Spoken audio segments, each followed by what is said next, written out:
Hey, good morning. Inside Musings, episode number 406, and we're live. Except on replay. Right. What? Yeah, except on replay. Yeah. But it'll seem just the same. Sort of. Sort of. She'd be like, I'm looking at you here, and I can see you on my phone at the same time. It's magic. That is. So what's going on, Scott? Not much. Crazy busy week with real estate. Just been doing all that. And then life in general. Yeah. The heat's been kicking in here as far as the outside temps, so that's been nice. Oh, yeah, we're going to see here in Michigan some high 90s this coming weekend. Yeah. So summer's here. Yep. But I've been enjoying it as far as like getting back on track with my runs, and that feels good. So, yeah. Good times. Excellent. I'm just typing out my thing for the Team Titans here. Might as well just read that really quick. Yeah, why don't you go ahead and knock that out? All right. Team Titans Real Estate. You know what we do. We do real estate. That's right. It's that time of year where the listings are popping up. Buyers are buying. So if you're thinking about buying and or selling a house this year, give us a call now. Because even if you're not looking to do something immediately, we can help you plan and get you on the right track. So when you are ready, everything will be in place. An important thing to remember too is, especially on the buy side, if it's a maybe and you're thinking about it, we recently had buyers think they know what they can afford as far as a pre-approval. And when we go through our buyer consultation, we talk about the importance of getting pre-approved. And so many times buyers want to drag their feet. They don't want to go through that process. And they're like, well, I know I can afford $1,500 a month. And that's fine that you might know that for your personal budget, but that doesn't mean that's what the bank will approve you for. There are different things that come into play, not just how much can you afford to pay on paper, but also they look at things like your debt to income ratio and other things. So, and also it could depend what type of job you have. I recently spoke to someone who they're a food service person, a waiter, and they were looking to get pre-approved, but most of their tips they don't report. So on paper, they make far less money on their income taxes through their income tax that they report than they actually make. So when the bank gets their income statements and look at it, they're like, we can't approve you for this much because this is what you report here. So there are important things to take into account. It's not just, well, I know I can afford X amount a month. So if you don't have a lender that you work with, we know many in the industry that we work with, and we can recommend you to someone. But they can take a review of your situation and let you know what you will be approved for based on your credit score, your debt to income ratio, your reported income, those kind of things. So give us a call, 586-532-232. I typed it out wrong. That's what happens when I'm talking and there. Let me type in the correct number when I'm talking and typing at the same time. But 586-232-5144, that's our team hotline. And we want to be, whatever your real estate need is, give us a call. We have a great network of people, whether it's lenders, we got title companies, we got people who do like electrical work, furnaces. If you need a new AC unit, give us a call. We have a great network of people. So not even anything related to real estate, we want you to think of us. So there you go. Awesome, man. Awesome. Yeah, nothing's calling me. I've been working. I got about 4 pages or so of the book I got to finish penciling. I'm trying to crank out what I can on that. Got a couple done yesterday. and I can finish the coloring and lettering. Probably not going to have it for San Diego. I'm trying to get it for Colorado, just because I know turnaround times for printing and everything. Even though I'm doing a limited run. I was looking at my schedule and dates. I'm going, my God, it's already middle of June. Right. And I've lost track of everything just because it gets so busy. So, Right. but, Yeah, that's crazy. So we're getting there. It's just, so I told somebody the other day, I said, man, if I could just be independently wealthy, I'd be all right. Yeah. Yeah, no kidding. Just do what I want, when I want, where I want. So, but other than that, like I said, I just did a lot of work in this past weekend. I did get watch a couple movies at home. One thing I ended up picking up because I wanted to see it was the Looney Tunes, The Day the Earth Blew Up. Oh yeah, it's a Looney Tunes movie. That's the best way to put it. And I thought it was funny. It wasn't like the greatest thing ever, but it felt like a multiple long running episode. Basically, is the way to go. They've built up a whole new backstory for Porky and Daffy. From when they were born to how they became what they were. They didn't introduce but one other Looney Tunes character in that, but they kind of just set it up for, I think, for what could have been future movies. This was one of the ones that was shelved by Warner Brothers. And then they went ahead and sold it to, I think it's called Ketchup Entertainment. And they're the ones that released it in the theaters and then put it out on Blu-ray.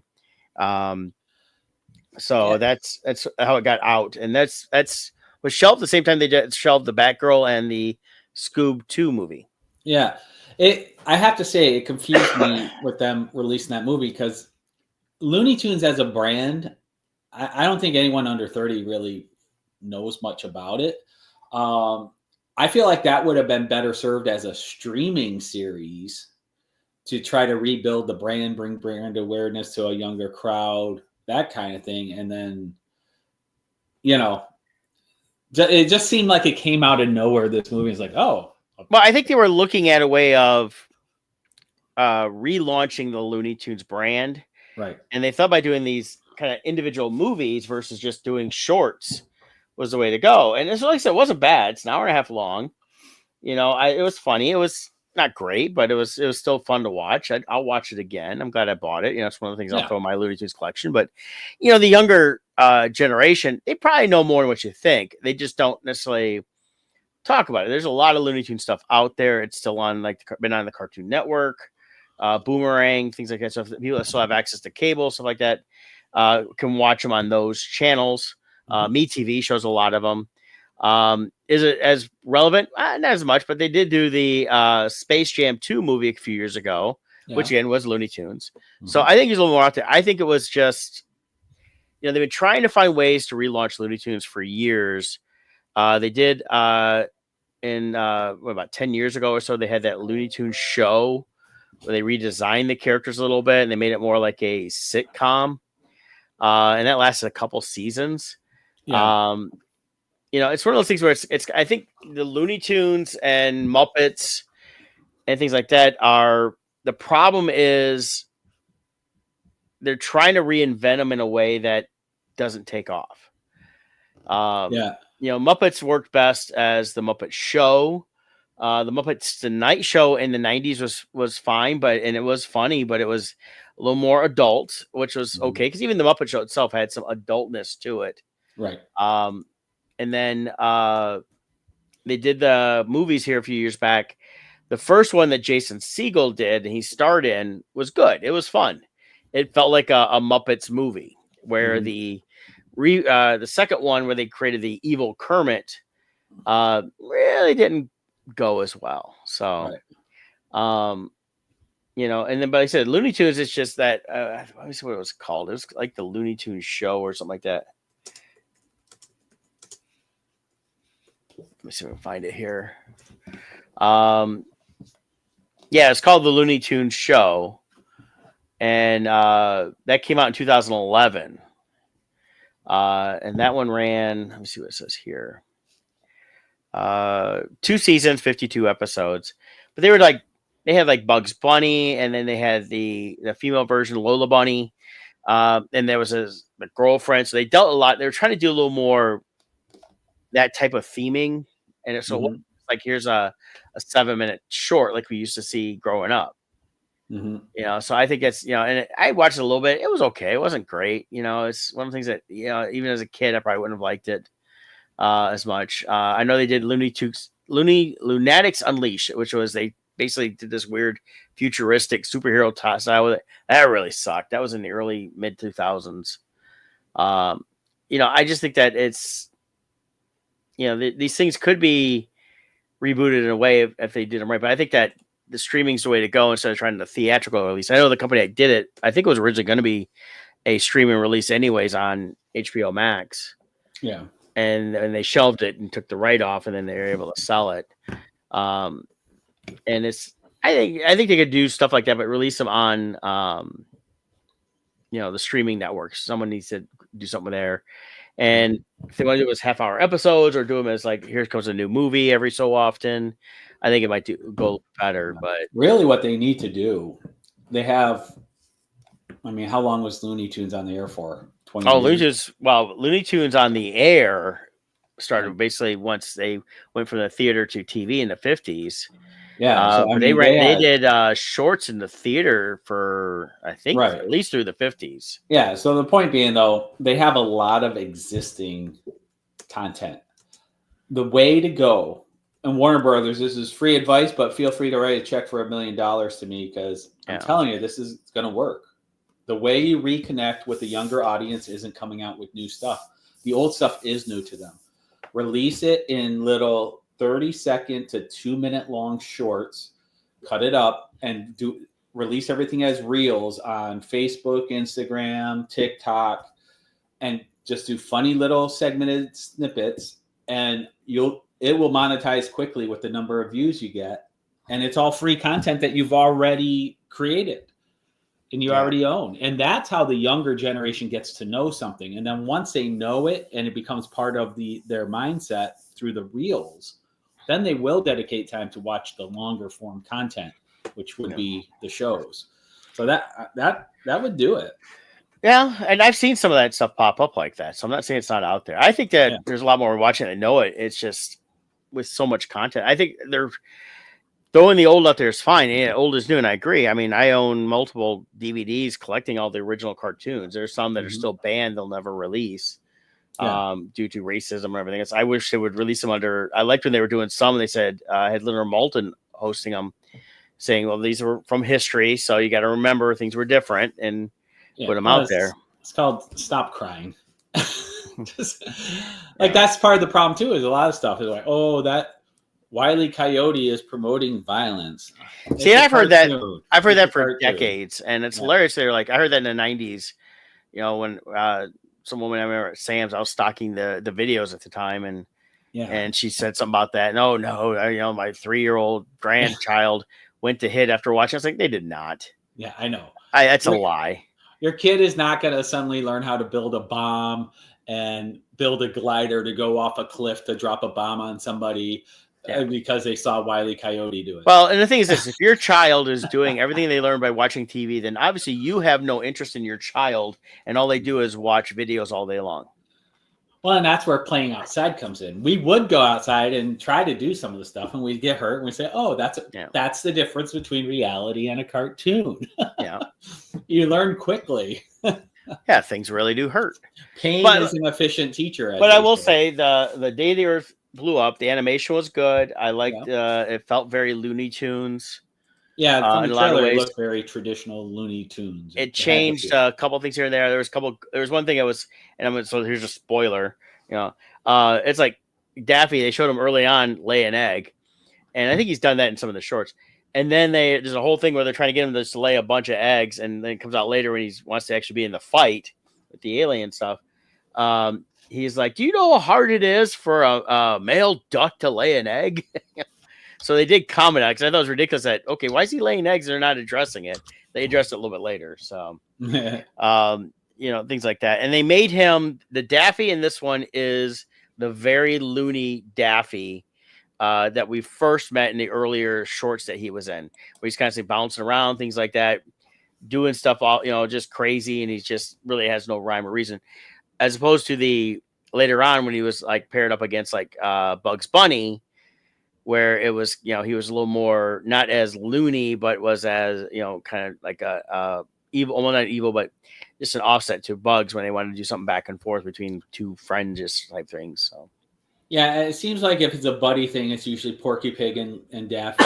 It's kind of rivalry. It's Daffy and Bugs. yeah, and then you had Porky did a lot with Sylvester too, so it's I might Oh see yeah, that way. But yeah, the way they did this, and the other character they introduced in this is Petunia, which was Porky's girlfriend in the different Looney Tunes iterations. But yeah, I think it's fine. I think if they're trying to really relaunch the brand, they need to look at, you know, if they did a series, make it kind of like how this was done, where it feels more Looney Tunes versus the last couple iterations, where it was like baby Looney Tunes, crazy lunatics, and then the redid the make it almost like it felt almost like they were trying to do like The Office. I think they did it like an Office style with that documentary style a little bit too, and I don't like that, especially with the cartoons, and I've seen it in a bunch of different ones. So yeah. but yeah, so I did get a chance to watch that, and like I said, I enjoyed it. So Very good. yeah. I do have an update. Actually, I'll share this too. So, the first update has to do with Last Light, our last Kickstarter there. Everything has shipped out, other than there's a couple specialty rewards Kevin is going to coordinate doing with some of the original art. So, a handful of people got those rewards. You'll be contacted by Kevin directly regarding those, but your book portion of the rewards have shipped. And then we have one other reward that didn't ship yet because they are requesting Kevin's signature on it. So I let them know you and Kevin will be out here next week. Yep. So I'll get Kevin's signature on that, and then we'll ship it. And they were fine with that. So other than that, everybody has shipped. So Last Light is out the door. And actually, as we speak, they should be close to everybody's hands. Maybe the people out in California haven't gotten theirs yet because it takes a couple days extra. But and then in the meantime, this week I got onto Webtoons, Webtoons.com, even though it's Webtoon on their logo here. But anyways, I started uploading Crimson Shadows as they're called episodes on there. So if you go to Webtoons, you can subscribe and read it. There's no charge on there to do this, but you click on the episode, and it's an interesting format. It's a vertical format instead of like pages that you flip. It's designed primarily with the cell phone in mind, and a lot of the younger audience likes to do it this way, and they just scroll up to read. So when you go in it just come on, where's the thing? You scroll downward to see all of the panels. So I had to reformat everything to flow in a vertical format, but that gives you an idea there. So it's pretty cool how it works. So if that's something you want to follow, look up Crimson Shadows and go to this round circle here. That's what the cover looks like for. There's one or two other Crimson Shadows that pop up also, so you'll recognize this image here, and go in it. And it just posted yesterday. We already have 18 views and 1 subscriber. All right. So yeah. So and if it gets to a certain number, and I don't know what the number is, but if it gets to a certain number of reads and subscribers, then it becomes monetized. So, right. But it's an interesting site. There's tons of stuff on here. When you look at like these new ones, the popular ones, like this one here, To Whom It No Longer Concerns, they have 37 million views. That's not too shabby. You can see here from the artwork, anime seems to be a really big theme, which is expected, being the younger audiences on here. But there's lots on here, so it's interesting to click on things, and you can read, check out stuff. There's all different things. So that's webtoons.com. Yeah, I know that definitely anime style is really big on here. And definitely a lot of people are using it. I see a lot of the shows now have that. They do that. And then I know Katie Cook had hers up there for quite a while. Let's see here. I wonder if you could still find her on there. Yeah, she should be. It's called Nothing Special. Yeah, it's still there. It's one series. She's got 79 episodes through 3 seasons. And I know she's taken it and translated it into a book. Do I have the book? I know I have one of them somewhere. Yeah, so if you look at her stats, she has 31 million reads, 421,000 subscribers. Yep. So, I mean, that's a great following. And that's where, you know, that can build you up. And then, yeah, this is a great tool for people that say, well, I want to do comics and I got some ideas, and they're like, we don't have any money really. Well, it's free to do that. It's free to publish, free to get it out there. And it's a great way to start, and then you can print your book later. And I know they do something with Canvas for printing or something, I think, or self-publishing platform. I believe it's for printing too, but I know there are a lot of different ways to do that, but you can always just reformat it to. You format it directly for Webtoon to start. You have to reformat it later on to print it, just because you can't think of the scroll. You've got to have page. Yeah, so. From looking at, so like our book was designed for print format first. Yeah. So the panels are laid out already. So I couldn't just do panel. I had to try to redesign it to fit. Whereas the people on here who look like they're doing it on here with the intent of printing, they just draw out per panel. Each panel has its own thing, but then later on, it'd be very easy to grab that panel, take it out, and then you can lay it out and overlay them. So like if we want one panel overlapping another, it's very easy to do. So it definitely wouldn't be hard to do as long as you pre-plan it right and lay out your panels accordingly. Yeah. But I do find interesting right away. I was looking at sci-fi here just to kind of flip around, and there's someone called Blue Wars 293, and they did a Star Wars fanfic. They say it's not for profit, unofficial, and that the entire images are created by AI.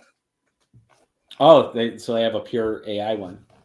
Yeah, which I'm surprised they allow them to do that. So someone subscribed to it, and they have one rating of, and it just came out yesterday, and they have a one star rating already.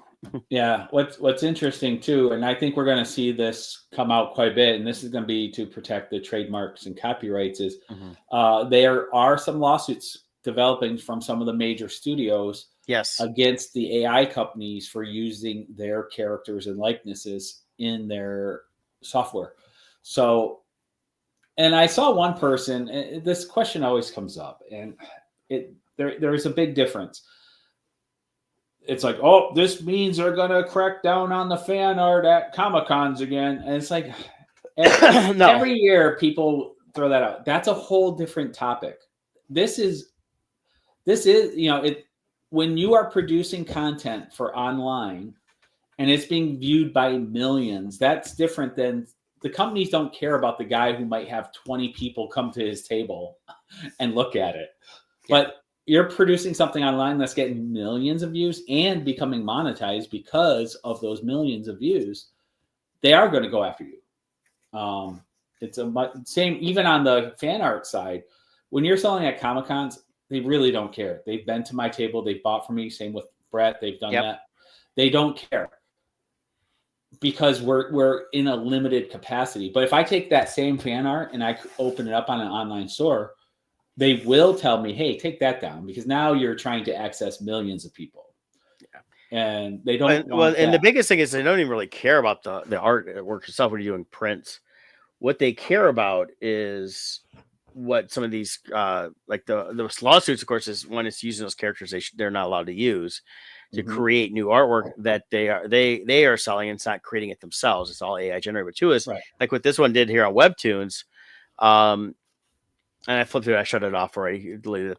I got off the page, but you can tell it's multiple different. They use a lot of the same ones over and over, and then they're trying to tell it look like a story that is actually out there. So it's like, okay, this shouldn't even be allowed in the first place at all, because they're using copyright here to create a story, and that goes against all the laws too. And that's what they don't want.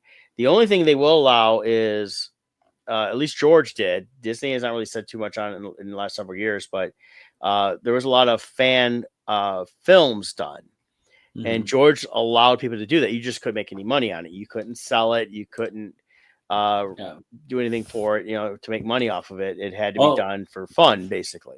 and not only did he allow it, he actually encouraged it. He released a Yep. sound library for free for creators to use Yep. and stuff like that. But it was it was for the intended purposes of allowing the fans to have creativity. George was amazing in how he ran Star Wars. Yep. And it's why it became what it was. And unfortunately, Disney is doing the opposite and shutting it down. George is like, here's my sandbox. These are the boundaries of the sandbox. As long as you play within the boundaries, I'm going to let you play. He did that with his authors for the Legends, the expanded universe. He gave a lot of freedom to them. When I did the sketch cards for Lucasfilm, when George had it, they were fun. They allowed us to draw what we wanted within the universe and things like that. Then Disney came in. Disney's the evil empire. They came in. They shut down all creativity. Their rules for the sketch cards is ridiculous. They don't even want creative. They don't want your style. They literally send a packet and say, "Here, these are the images for you to work off of." Like there is no. You have a very limited range of creativity to do. Mm-hmm. And then a whole bunch of you can't. One of my cards in the recent set I did got rejected. C-3PO from episode 1 is not allowed. You know why? Really? Well, because it's not. He's naked. He's naked. It's like, are you kidding me? So I got rejected because C-3PO was naked. But he was in the whole movie this way. Yeah. Can no longer draw slave Leia. That's not allowed. Because it objectifies women. Yep. You can't draw any character pointing a gun in the direction of the viewer. It can be this way, but they can't be here. Yeah. Like, really? Like, it's just so stupid. And then, like I said, it's very limited in scope of what you can do creatively. They don't even want creative styles anymore. If you're too creative, they're going to cancel it, reject your cards. Basically, they're without asking it, they're asking everyone, just trace these images and put them out. And it's like, so much for fun. They don't care. Yeah. But now, our pal Kevin's been doing some sketch card stuff, and he just got onto a new series. I don't know if I'm sure you saw this. He is doing the Pope Leo the 14th sketch card series. What? Yes. Yep. Collector's trading card. Yep. He'll be working on this project, writing artwork and hand-drawn sketch cards. And so they're coming out of this. This will be it's going to be a Kickstarter coming soon, and I guarantee How it's did going he to get sell out of that? It's done by the same company he's done other work for. Oh, the ones that do the Hammer film stuff? I think so, yes. It used to be Strictly Inc., I think. Yeah. I don't know what name they go by now. I got to pull up Kevin's account. I got to look at this. Yeah, so he's getting through this.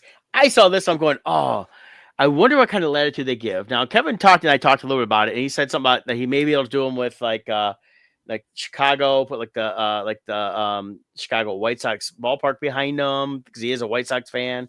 They'll have to watch, the copyrights of other stuff, but and things like that. So he can do some different things with that. And they have their rules. They send him all kinds of stuff, and it'll be interesting to see what he does come up with. I just looked at it going, oh, I think Kevin McFerrari mentioned about previous posts. I keep thinking, what about other religious icons, leaders within the Catholic Church that may not be as recognized today, but I remember as a kid, like Father Guido Sarducci. Yeah, he's into the Pope. It would be fun to do a set like of the different saints and historical figures like that, or even a project where if it's popular, like people would recognize the characters. Something like The Chosen, where it's got enough of a viewing where people would recognize who you're drawing. So very cool. I just with Kevin doing this, I wonder, is he gonna like get inspiration from the comic series Battle Pope? Well, might. I don't know. I doubt that. I think there's some things he I has know, to I know. say, well, of course, but that would be fun too. Yeah, No, it's a serious Dynamic Forces is the company. Since they're based Dynamic out of Mount Force. Laurel, New Jersey. They're on Kickstarter. You can get notified upon launch. It just says Yep, I launching just did soon. that. That's cool. So, that's definitely an interesting thing on that. I think that this is one of the things him and I talked about this is, I could see, it sounds funny and people are going to laugh at it, but this is the first American Pope. And I think his popularity here in America will rival that of Pope John Paul II, who was very popular during his time as Pope from the 70s till he passed away in early 2000s. Yeah, And that's we'll see and that, where he goes. So far, Pope Leo the 14th is he's coming across as being a more traditional pope, which will be interesting because he kind of followed Pope Francis's line of thought on a lot of things. At least it seemed like it, but he's going much more traditional than Francis, and so we'll see. We'll see if he does go that route. I definitely could see him reaching that level as Pope John Paul II. Yeah, I think that's what they're looking at here. And I was like, this could be something that could definitely be for those that are speculators and that into the thing. It could be something where it's like, okay, this could be an investment piece. You buy a box of cards and you may be able to sell them down the road. It's the hard thing is with him being so new. I mean, how much reference material will you have to? Well, he's new as Pope, but I think they can also do him as from when they got tons of pictures from before that too. Yeah. But I think a lot of it's just going to be like different images of him. It's going to be. I don't know how big the actual card set is, and it's tied into, and then all the extra stuff. I mean, the big thing in any card set anymore, and you see this all over the TikToks and everything, is it's all the specialty cards. It's all the, sketch cards have always been kind of popular and it's original art. But you see like in all the sports cards, especially, it's like, oh, well, here's this one of one. And that's the only one made of this card. And it's printed on gold, or it's printed on this, or it's got a piece of uniform or something like that. And then there's the 1 of 10. So it's the variants, which we've known in comics for years, that have really taken off in the sports card industry over the last several years. And that's where the money is versus just having cards, period. You could have two different cards of Shohei Ohtani, but you get a 1-to-1 Ohtani and they're wanting like $500,000 for it. So that market is big deal because, of course, they're expecting that to be worth millions upon millions down the road when, he retires and goes in the Hall of Fame. So, yeah, very cool. Yeah, so this will be interesting. Yeah, I hadn't seen that, so that's cool to see that. Yeah. So it'll be fun to talk a little bit with that about him next week. I don't know if he's actually started on it yet. But it'll be fun to see that, and it'll be good on that. And I know that he's done a couple horror shows in the last couple of weeks, and I gave him the after we did the L card, I gave him the preview copies of Last Light, and he was able to sell a couple pages and sold a couple of the issues. Oh, very good. So, which is, I said, yeah, just go for it, man.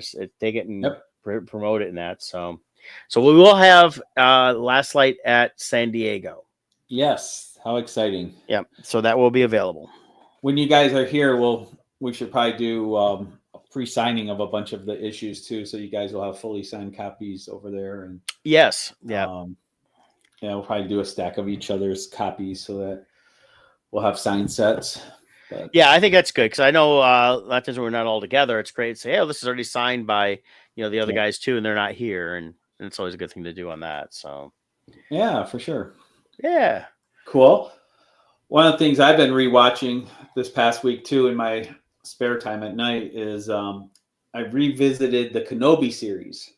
Oh yeah. So it's 6 episodes. I'm in episode 5 now. The Vader scenes in it are epic. Ewan McGregor just does a phenomenal as Obi-Wan, and the little girl who was Leia was phenomenal. Yep. So those carry the weight of the show, but it is funny rewatching it. The Reva character, I already knew I would be annoyed by her, so she still sucks. But the other parts are so good, it's worth watching her in them Yeah, because the problem is they that's a character that if they had really done better with the writing, and I think a little bit of casting too, because she really didn't have the physicality that they were trying to portray. yeah.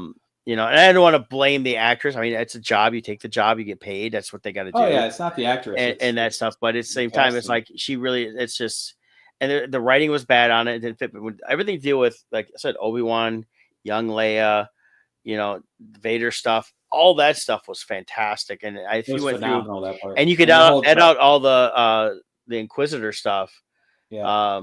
because none of it really mattered through this whole Yeah. story. And it wasn't just the Reva character. The fifth brother was miscast. That was a stupid choice. I don't understand why. In the fifth brother for the Inquisitor, he's a massive guy. He's huge. They needed to hire someone like the Mountain, who was in Mhm. Game of Thrones, to play that role. They needed someone with a imposing physical presence. And they got a normal sized guy. And it's like, that's the fifth brother. Like, it's stupid. Yeah. Like some people are like, oh, why? Because he's Asian. No, I don't care if he's Asian. It was the physicality of the role. He's supposed to be this huge guy. And then the Inquisitor just looked. I don't understand the casting choice for the Grand Inquisitor. He's of a certain species, which we have seen in live action. They got long, narrow heads, and like in Star Wars Episode 3, Revenge of the Sith, we saw that alien species in live action. And this guy looks nothing like that. His head is way too round for the role he's playing, and he just came across as annoying too. He didn't come across at all like the character in the Rebels season 1 series. Yeah, go back and watch the Rebels for the Inquisitors. They were done better there. They've been done better in the Star Wars games, the 2 Star Wars games they did. That had the Inquisitors in them. Yeah. So I just don't understand why they didn't go back to the design of the alien species that they already used in Episode 3. Yeah. It doesn't make sense. So anyways, those are the Inquisitor. Anything with an Inquisitor in it is the weak point of the show. Yeah. Thankfully, they include Vader because it's phenomenal. Those scenes, they really have done such a good job. I forgot the brutality of Vader when Vader was first looking for Obi-Wan, and he's going through this little town, and he's randomly grabbing people with the Force and throwing them and snapping necks and dragging one by like the hair with the Force through the street, all to get Obi-Wan to step forward. And I'm like, I just love that Vader is the one character in all that since the Disney era where they have truly improved him. Like they have made him more vicious. The way we see him in Rogue One, the way we saw him in the not Andor series. I'm sorry, he wasn't in Andor. There was something the Rogue else One. Yeah, it was Rogue One movie, the Kenobi series, Ahsoka. Thank you. They really brought out the brutality in him to make him even more of a menace. Yeah. So. Yeah, so good times. But in that little girl who played Leia, she does come across as a young Carrie Fisher. She's perfect in that role. See, and what I would love to see them do is 2 things. One is they should do another series. It doesn't have to be an Obi-Wan series. Although I know Ewan McGregor would come back. But if they did another series, and what I'd like to see is they should do not a cartoon, do a live action kind of a dual series where they're not seen together, but where now this little girl's gotten a little older, she's hitting towards her teens, and then have her we see where Leia's going in parallel to where Vader's going through this during that time, and some of the stuff going. And there's a lot of story they could tell within that that crosses. Because I mean, when we see Leia for the very first time in A New Hope, she knows who Lord Vader is. I think if I remember right, she even says Lord Vader, so obviously she knew who Darth Vader was. He wasn't hidden from anybody. Yeah. So he was definitely out there, and they all knew what his role was with the Empire. So that would be interesting to see how that would cross paths in that. So yeah, I would love to see a Vader series. Yeah. And you could definitely, I mean, it's well established that the remnants of the Jedi are hunted down by Vader. Vader personally goes after them. And, there's definitely a really good story to tell. You could even incorporate the Force Unleashed video game into it as canon, where Vader took on an apprentice named Starkiller with the intent of overthrowing the Emperor. Apprentices, this is another misconception I saw the post the other day. I get way too nerdy on Star Wars. Someone was posting about how Dooku's eyes, we didn't see them yellow, and therefore he was never Sith. But Sith is a technique of accessing the dark side of the Force. There's other ways. So you have the rule of two. There can only be two taught in Sith technique.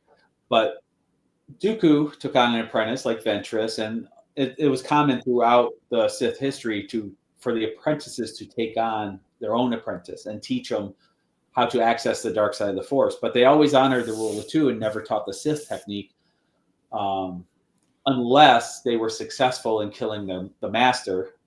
And then the Sith apprentice would rise up to be master, and then the Dark Jedi would start learning the Sith techniques. That was the incentive to follow the apprentice and help overthrow the master, is that they wanted to become a true Sith. Yeah. So, but anyways, with the whole yellow eye things, they're like making it sound like once you became Sith, you had yellow eyes forever. And it was only like even Anakin, he only had the yellow eyes when he was like in deep rage and fully accessing the dark side. He didn't have yellow eyes all the time. Yeah. Even Dooku, while he was serving Palpatine, he truly was not a Sith. He was an apprentice that was not even. Well, no, he was Sith. He was fully Sith. I thought he wasn't Sith. I thought he was still. No, he was fully Sith. Because Maul had already been Sith, and Dooku was like another of Palpatine's. Dooku was a Jedi during Maul. Okay. Then Maul got killed, and Palpatine needed another apprentice. Okay. And he was able to use Dooku's anger at the Jedi for failing Qui-Gon, because Qui-Gon was his apprentice. Okay. So that was the way Palpatine accessed him and converted him. He was fully Sith. What we don't see with Dooku is his fall to the dark. His access to the dark side of the Force wasn't through rage and anger, though. Okay. His access through the Force was through his pride and arrogance. Mm-hmm. He felt he was better than everyone, smarter than everyone. He saw giving into anger as beneath himself. So that's why, like, we never see him enter full rage mode where his eyes turn yellow, because he was always self-controlled. But you can access the dark side of the Force through other things. But I say that's where I always interpret him more. It's not being a full Sith, because he was still being, he was just cannon fodder for the Emperor until he found his true apprentice, which at that point he'd already identified as Anakin as a child. Right. But that's the whole rule of two. So the master always must have an apprentice, because if something happens to the master, somebody has to be able to. Yeah, no, he was an apprentice. I just didn't think he had gone full Sith yet. So so he went full Sith. He had full access to all the Sith powers, the Force, lightning, everything like that. It's just he didn't give into anger. He gave into pride. Okay, that's his thing. But anyways, it's common. So what would happen is the apprentices take on their own apprentice with the goal of killing the master, and the master knows this. And the rule of two is designed to always make sure the master is the strongest one. Because if two apprentices come after him and he defeats them, then the master is still strong enough to be master. And if the apprentice dies, well, you weren't strong enough to be his apprentice. Yeah. And it kind of goes that way. So they've always had other Force users that they trained, but they never trained the Sith technique outside of the rule of two. So like in the Legend series, you had the Hand of the Emperor, where it was Dark Jedi. And in the current series, instead of the hands, they have the Inquisitors, also trained in the dark side of the Force, but not trained in Sith technique. Like you won't see them using Force lightning and things like that. Yeah. I don't know how I got on that path. Anyways, with the Vader series, you could tie in even within the Force Unleashed canon of the. I think that would be a great thing to see if they could tell a really solid story through that. And like I said, I would. Yeah, and I think that I'd like to see, like I said, I'd like to see that, and I'd like to see him tie in, like even though it wasn't in the game, Leia, because I think they could do the contrast on that. Here's what's going on, Leia through this time over here, as Princess Leia of Alderaan, how she was tied into the politics side of it, and where she would kind of they would kind of cross paths, but were not in direct conflict. Yeah. And actually, who would make a great actress for a young Leia, but just before Episode 4 time frame? I think she would pull it off really good. People might give me hate for it, but I think Millie Bobby Brown, if you dressed her up like Leia, gave her the hairstyle and everything, I think she would physically look very much like a young Carrie Fisher. Oh yeah, she could pull it. We said that before. We've talked about that a couple times. So and I think she can. I know if you look at her now, a lot of her pictures now, she's looking a lot older than what she really is. She is 21. She's 21, but through makeup, you could. But I think she could make her look. She could handle that. I mean, that's right now though. Of course, Disney's got their thing saying no more recasting the legacy characters, and it's like, you guys. I think that's going to change. I think it will. I think once Filoni has full control, we could see something with that. Because I really think they should go back and look at some of the stuff they could, if they want to deal with the legacy characters, you recast them and you go post Jedi, but pre, of course, Force Awakens, but you deal with them younger and they could build up more of that story there. Maybe they only released half of the policy. So it's like no more casting of legacy characters, but then the part they didn't show us is until after Kathleen Kennedy leaves. Possibly. Because she has proven she screws up. She doesn't know how to cast anybody. And I've lost track of the amount of people I see posting on different things that are like talking about the exact same thing Scott and I've talked about for years. Yeah. So it is a widespread thing. This isn't very limited. And it has circular. She just can't tell a story. She betrayed George and his legacy and everything else. So, but we do have something that George approved initially, the first one. And I don't know what his take is on this one here, but they just announced it. It'll come out in 2 years, and we have Spaceballs Part 2, The Search for More Money. So, how old is he is 98. He will be 100. They got to film this quick. They're supposed to start filming this year, I think, or something like that. Rick Moranis coming the back. only problem I have, I love the fact they bring back Bill Pullman to play Lone Star. They're bringing back Rick Moranis' first film in many years to play Dark Helmet. They brought in Bill Pullman's actual son, I think, to play the son of Lone Star. I've not heard anything. The Sentry in the Thunderbolts. Yeah, they have not said anything about Daphne Zuniga, if she's coming back or not. We have Keke Palmer's going to be involved. Not sure what her role is. The only thing I was not happy about was Josh Gad is announced as part of it too, and I'm not sure what his role is. I know he's a producer on it, I believe. If any role, playing Barf. I would assume he's going to play Bartholomew Jr. since John Candy's long gone, and you better do respect to John Candy on all that. So we'll see what happens there. I mean, they announced this last week after we'd already done the show, but yeah, Louis Bowman was in Thunderbolts. So Miranda's comeback is huge. Mel Brooks is going to play Yogurt for sure. They've not said if he's going to play President Scroob again, like he did in the original one. Or I would like to see him do somebody else in that role, and he can just concentrate on doing the Yogurt part. I know he's not directing it; he's just going to be involved in that aspect. So I think as Yogurt, we're going to see him do the death scene of Yoda, where he'll give some final advice to Lone Star, probably say something like there is another, and then we find out it's his son or something. And then he disappears. He disappears into the Force or something. Yeah, but they're calling it a non-prequel, non-reboot sequel part 2, but with reboot elements franchise expansion film. Yeah. So it's like, okay. So I was like, it's cool. I mean, the only thing is I really hope it's good. It came out in 1987, so by the time it comes out, it'll be the 50th anniversary almost, or 40th anniversary, 40th, 50th, 40. God, my math's way off today.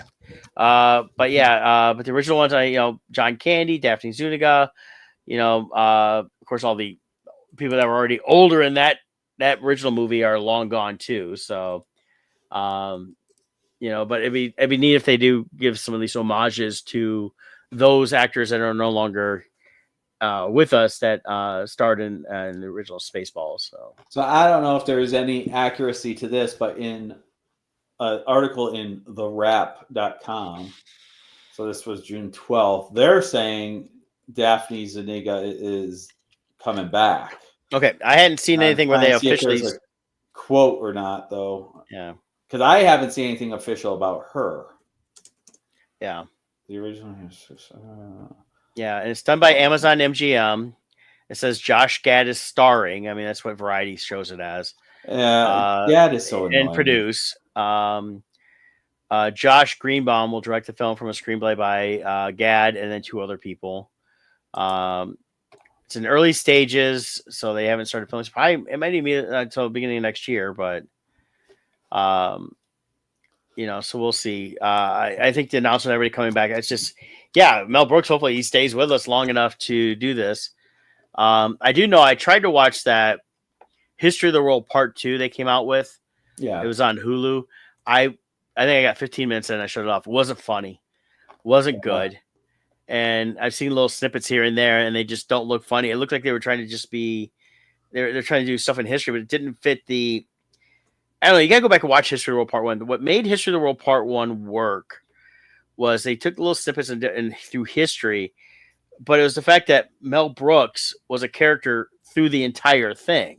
And they use a lot of the same characters. And the joke at the end is you've got, characters from the Roman time and Jesus time coming up to the French time, as the joke and stuff like that. Right. That's what worked. It's the other one is just like they tried to modernize some things. And it's like, what worked is they kept it in those time frames and they had some little elements. I mean, what's his name? He was in the things either being chased by the Roman Empire and he's in the back. He goes, I smell wacky weedus, and he goes, give me some rolling papyrus, stuff like that made it funny, but it wasn't trying to be too modern or anything else. And I felt like everything they were saying dialogue wise was more modern takes on things instead of trying to keep it back then and allowing you to kind of, get the comedy out of that. Things like, in the Roman Empire, in-home plumbing, that was a big deal in the Roman Empire. You can pipe the crap right on out of your house. So we'll see. I mean, it's I'll make better judgment on whether I truly want to see it when the trailer comes out, and I'm really hoping they treat it good because I love the original Spaceballs. George approved it, knowing it would be a parody and that they were not trashing Star Wars. They were just doing a parody around that, and it worked. Yeah, yep, it worked, and we'll see where it goes. It was funny. Yeah. You had. Joan Rivers was the C-3PO. Yep. What was her? Let's see. What was her name? Dot Matrix. Dot Matrix. That's right. Yep. So they could have her up. And then definitely Zuniga's character was a Druish. It's with a D princess. So of course they made Jewish princess jokes as Druish, which is all Mel Brooks. Being Jewish, he likes to do those little jokes on Jewish stuff. Technically. And I guess technically it could bring the character back because Joan Rivers was the voice. Someone else played the robot. So you could easily have someone else play the robot and then somebody who can do voice impressions do a Joan Rivers voice. It's not like, a lot of people could do her voice. So I'm sure someone could, but of course that might fall under to the I know Melissa Rivers has been very protective of her mother's legacy. Yeah. So, I mean, for them to just say, oh, this is Joan Rivers' voice, but it's not Joan Rivers and it's not approved by her estate, I don't know. Yeah. But if they get an approval, I would like to see that. Or that's where the AI stuff comes in, it's like when it's approved by the families, the estates and stuff like that, and to use it to recreate dialogue using their voice, like James Earl Jones has said they could do for Star Wars. Yeah. Someone else they could bring back is Jim J. Bullock. He was Prince Valium. Yeah. He's still around. Yep. They could find a way to bring him back. In fact, it's been, I think, 6 years or so. I saw him. I forget what the play is. We saw him in one of our productions we went and saw down in Toledo. He was in our Broadway ticket series. And I looked up, I'm going through that thing. I was like, Jim J. Bullock, Too Close for Comfort. Oh my gosh. So, yeah, he could be in that. Jim Jackman. He was Major A-hole. Yeah. They could promote him from Major to something else. Yeah. Yeah, that was a funny bit right there. And so I don't know, it'll be interesting to see what they do. Like I said, as long as they, I don't know. A couple of things I've seen Josh Gad kind of lead. He's fine as an actor in certain things. I don't see, the story was, I don't know how well because I don't think he can really tell a good story. But we'll see. Yeah. That's me. Very cool. So, but yeah, so that's all the news I've got this week. There's not much else going on. I know that I'm going to see How to Train Your Dragon tonight, Oh yeah. and I know that did very well. Had a decent opening over the weekend. Compared to what other ones are doing. So a lot of people seem to be liking it. I'll let y'all know next week what I think. Because I'm a fan of the animated movies. There is rumors of possibly doing a fourth animated movie, which I'm like, well, you were kind of closed it out with the third one. If you're going to do any more past that at this point, just hand it off to the live action if they're going to keep treating them with respect and doing them well. Yeah. And that I know Stitch has dropped in terms of sales or ticket sales and stuff like that. Mission Impossible is expected to lose money. They said it could hit 600 million worldwide, but it'll still lose money because they spent so much advertising it. So yeah. Well, I think the problem is you haven't seen it yet. not yet. It sucked. It wasn't that good. I think that's the problem. I think the other ones were very good and would get multiple viewings, and I think this one they weren't getting multiple viewings. It's my spoiler-free comment is just they never made any of these movies with an actual story. Mm-hmm. And when I saw an interview with Captain Carter, whatever her name is, Atwell, and Haley Atwell. And she was saying when she was filming the scenes for the other movie with him and going through the streets, the car chase, she didn't even have a character name yet. She didn't know why her character was there. Nothing. There was no script. None. The way they shoot these movies is Tom Cruise brings a list of stunts he wants to do.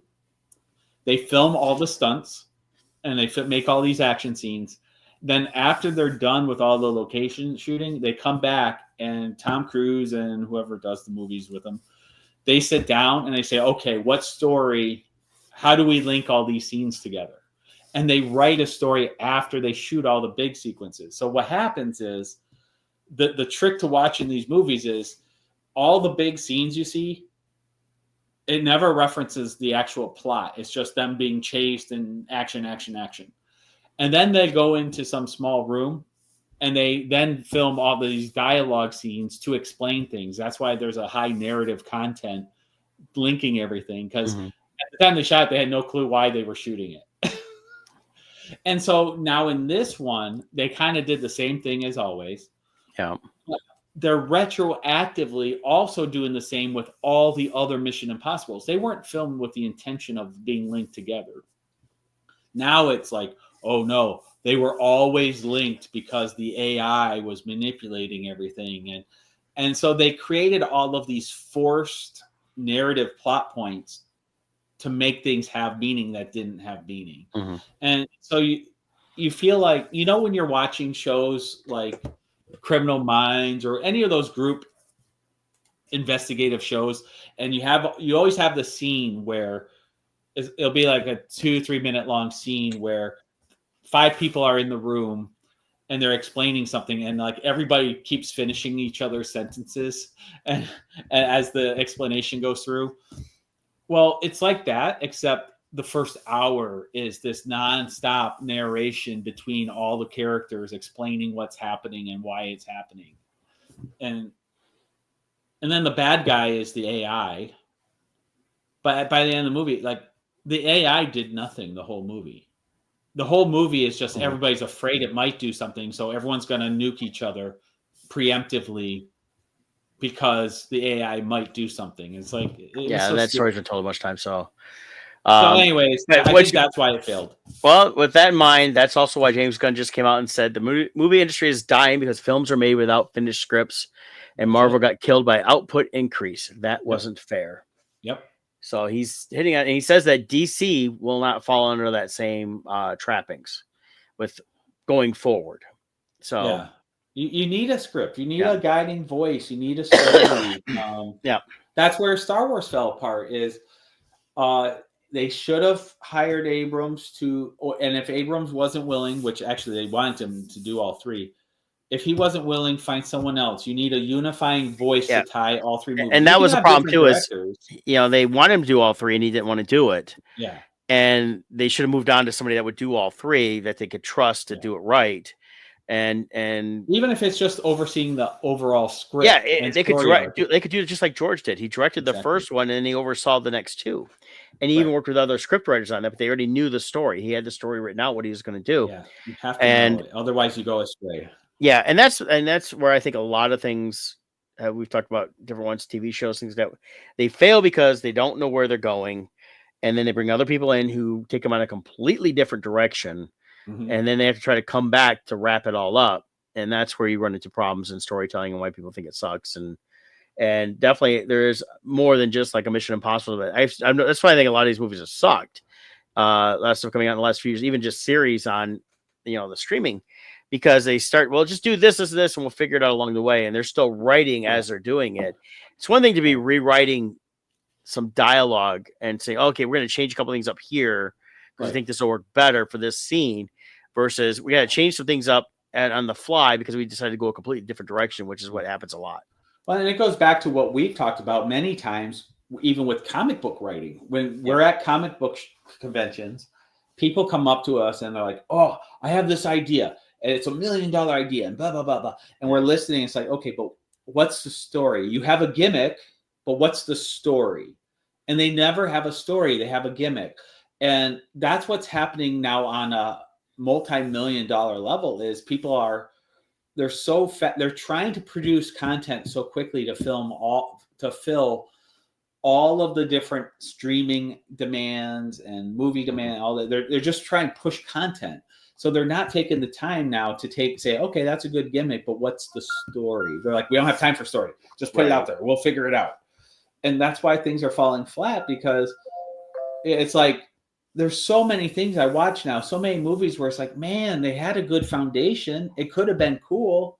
Yeah. But it was just this shallow nothing at the end. And it's a shell of a story instead of a full thing. Well, I think we've talked about this in our story when we talk about writing stories, stuff like that, is you have to know where you're going, where the ending's going to be at. Yep. That's one of the first things you need to figure out is, where's this going? What do I want the resolution to be? Yep. And then you work your way backwards to figure it out as you're writing it. You got to know where you're going, and then you can go right back to the beginning and start writing. Okay, this is where it starts. This is where it ends. Now you fill the middle, and you go from there. And why that's so important too is because there's just realities of storytelling that along the way you're going to get detours. You're going to have things that sidetrack you. And if you don't know where your destination is, the detours will send you in the wrong direction. Right. And you won't correct. I'll say it for Crimson Shadows. I'm at a detour right now. My opening scene is becoming a pain in the butt to me. And the reason being is I know where my destination is. I know the ending. And so thankfully that's my guiding light. But my opening scene in Crimson Shadows, it starts with this scene and then we go back 1 year to the event starting. Now, at the time I had done it, I thought the timing was perfect and blah, blah, blah. Well, now as I'm unfolding and I'm seeing where the characters are and stuff, I'm like, crap, the year was too far out. Now I got to figure out how to make it work within the time frame. So I'm creating a segment here, but I know where the ending is. So I'm not just going to take it in a whole different direction. I just have to come up with the correct path so that the little zigzag I'm taking is going to still steer me into where it needs to be. Yeah. So I'm having to deal with this little self-imposed roadblock I created so that it fits. Yeah. And I'm not worried about it. It's gonna be fine. I just have to. The original intent of where I thought all the characters were going to be at a certain point, I'm like, oh wait, that's not going to work now, because for them to be here and for this part to be true, I need now to do something here. Yeah. So that's what I'm reworking with Crimson Shadows right now. But I can see where those roadblocks come in. But if I didn't know the ending already, I would have gone just on a severe left turn and gone down a whole rabbit hole without meaning to. And then the whole purpose of the story of why it was created goes away. And now it's just a shell of a story. So Anyways, little Yep. author problems. And then this is where I can see, like, okay, Yeah. I'm just dealing with a little project. You can see where someone like George R. Martin, who wrote this insane Well, epic piece, the he problem with got him way is too dispersed. more and more stuff's coming out again recently. They're saying that a lot of stuff he told them was how it actually ended, and then he didn't like it when he saw it. Of course, they did a crappy job because they didn't care because they were supposedly going on to other bigger things. They screwed themselves on that. Yeah. But so it's going like, well, kind of that's what. So now reason his book hasn't come out is he's been rewriting the entire thing, Right. completely different because he didn't like the way it ended, and that's the way he originally told him it was going to end. Right. But And even that's with what's with that. out so So far, the yeah, books alone, all the pieces of his story have gotten so big. There's so many strands and threads going out there. It's, oh my, I now have to figure out how to bring them all back together for the end. well, and that's the whole thing. You really have to plan everything out, and he Yeah. didn't plan out through all his books. Yeah. He says he did, but I don't think he did. And he allowed some story, and that happens. You even in movies, TV shows, you get too many subplots. You have to reel some of those in. You have to Sooner than you think, and it's got to be able to make it easier for these people to continue. And that's where death scenes come in. It's like, okay, we got to kill that plot off. Dies by random arrow. Poof. Whew. Say goodbye, plot point. Yeah, and even in TV series, they always rewrite they do something new, then they have to kind of justify for something they said differently. And you see that like so watching How I Met Your Mother. There was things that were in the first couple of seasons that later on they said something different, but then they had to go back and say, well, this is what really happened, but we tied it into this little thing here. And you could tell it was all just like because they forgot until someone reminded them, so they had to rewrite something. And then Lost, of course, was all over the place with subplots because they didn't have any true direction. Part of the problem that you mentioned Criminal Minds is the reason I stopped watching it. The original run of the series was it got too much of it was way too formulaic. There really was no story. Yeah. And it was, here's the bad guy. Here's him doing it. You can see everything he's done. Now we're going to spend the next half hour, 40 minutes of the show, including commercials, with them trying to figure it out and play dumb. And then all of a sudden they're going to get basically, oh, but here's our little clue that gives us the entire case. It never made any sense. So I do think give Evolution, a Criminal Minds Evolution, a chance. You might, I think you'll like it. I really like it. I'll think about it. And I fell away from the series too. I'll think about it because I really they lost me on everything, and then just was not. I don't know. It never made me, the stuff I'd seen even when they were trailers for this newer runs. I was kind of like, I like some of these actors, but don't really care. Yeah. So they're doing a very interesting story arc with the villain. Okay. And it's interesting. I don't think they've done anything like this one before. So I don't know. I feel it's worth it. The only downside is it's released one episode a week, so you got to remember to go back and watch. So, at this point, like, I don't know, there's like 6 or 7 episodes out for the season, but it's well, I saw it. It's interesting what whatever is Paramount. They listed as that name, the Criminal Minds, whatever, but it shows it as Evolution.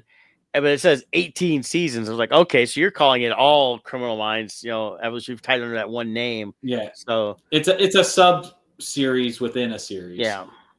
So we'll see on that. I'll think about it because again, they even played with some of the characters getting rid of them, bringing them back, and they were changed after that point. It was the same actor, but the character never felt the same. And get tired of all that stuff. It's also why I haven't even finished Poker Face for this season because. Again, here's all the bad stuff, the guy doing stuff, or who the person that did it, and then we're gonna decide how she figures it out. And I'm like, it's not even fun anymore. I like it when they're figuring it out along the way. Yeah. Here's the end result of what the bad person did, but they don't tell you a lot and let them figure it out. I think, and I reviewed them the previous last week or the week before. Department Q on Netflix, I feel is really good. I feel that one's strong, much. I think that if you're only going to watch one of the two, watch that one over the Criminal Minds. Department Q, I think also the characters are interesting, the dynamics are interesting, and the way they unfold the story, you're kind of figuring it out as it goes. So it's you're kind of thinking through it, and it's not just like spoon fed to you Okay. right away. So that one, I think, and they do a great job of connecting you to the victim. So Yeah. you're really caring about the outcome of the victim in this also. So it's very cool. Yeah. I'm definitely looking forward to a second season of that. Oh, good. Yeah. What I'm looking for now is they got a second season of Sandman coming out Oh, starting okay. July 3rd. It drops July 3rd. That's And on HBO Max. no, that should be on Netflix, I believe. Oh, Yes, for Netflix. some reason I thought Sandman was HBO. Nope. So they got 10 episodes. Isn't that a So DC product, Sandman? No, that's independent. no, it's DC. Or DC did it through their Vertigo line. Okay. So I believe it's still DC because they've used Constantine was a spinoff of that, Right. which is DC, and that's what I thought. Okay. So yeah, it's so that, and I guess it's they're only doing the 2 seasons, so this will be the last season, of my understanding. So, but the first season was very good. I enjoyed that a lot. Yeah. So we'll see how that goes. So nice. All right, hey, join us That's next it. week. We'll talk about how it went with us all getting together because we haven't seen each other in person in a while, and Yeah. then looking forward to it. I'll tell you a little bit what I think about the How to Train Your Dragon. So till next week. All right. Bye. Adios.